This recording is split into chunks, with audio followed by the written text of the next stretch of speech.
Hey guys, double wide six, and today I'm just going to show you how to remove your chuck from your Rockwell drill. This one is a 15-081, and it has a JT33 Jacob's taper chuck.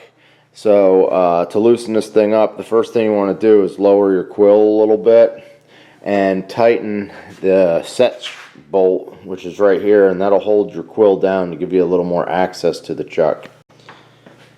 I guess I should mention I already pulled off the stop assembly for the quill. I don't believe you need that off for this operation, but I'm refurbishing the drill press, so I have that out of the way. And we're going to lower down the quill a little bit, and we should be able to secure it in place just like so, and that gives us access to the chuck.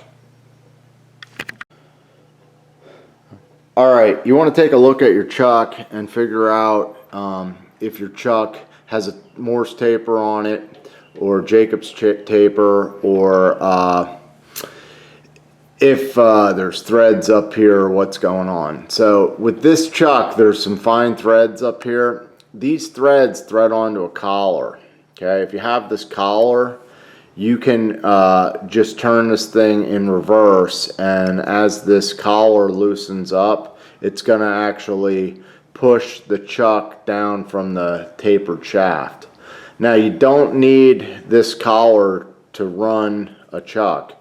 You can just have a taper fit like this, and that's how most of these drills are set up.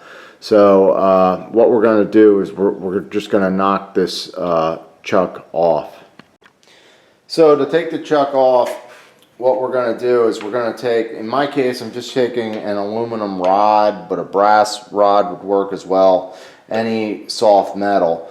And you're going to put that on there and give it a good tap, and that may or may not knock off your chuck. If it doesn't come off, you can take your chuck and you can rotate it half a turn or a quarter turn, and then give it a tap, and then another quarter turn, give it a tap, and that should pull off.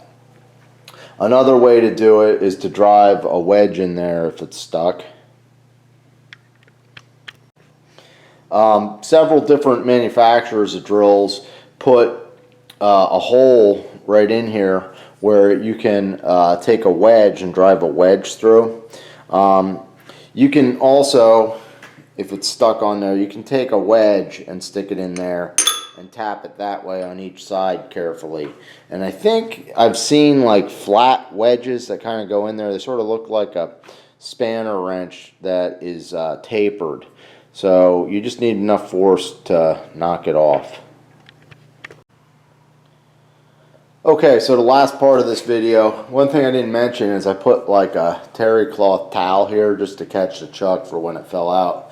We're going to talk about seating a chuck. So if you put a chuck up here, okay, on the taper, you should be able to push it into place. Now, if you can see that's already sticking pretty tight.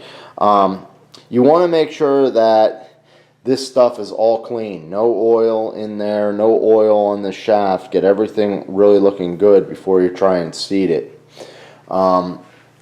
If this is boogered up, or this is, I guess in a pinch, if you needed to, you could probably put a little valve compound in there and kind of seat that on there and grind it so that they mate nice, especially if there's like a nick or something.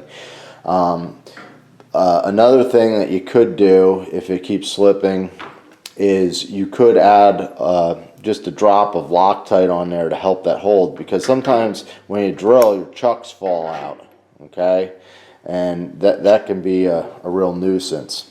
Another solution is to, if you have this extra set of threads up here on your spindle, you can get one of these chucks that has a collar.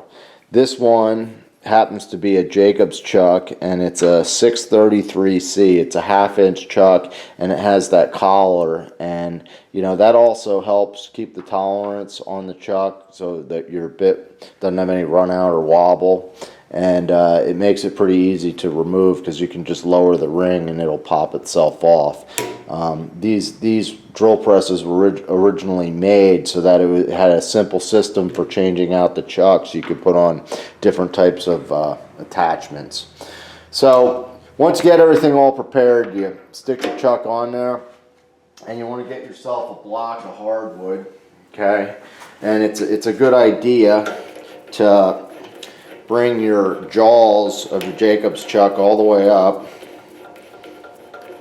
And once you get it all the way up, what you want to do is take your quill and you want to put some pressure on it, onto that block of wood. And there you go, that just seated it real nice.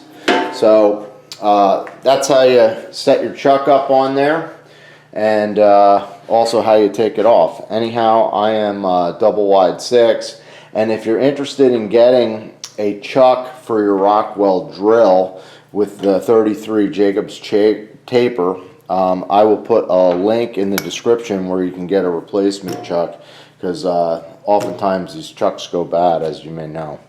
All right, take care. We'll see you.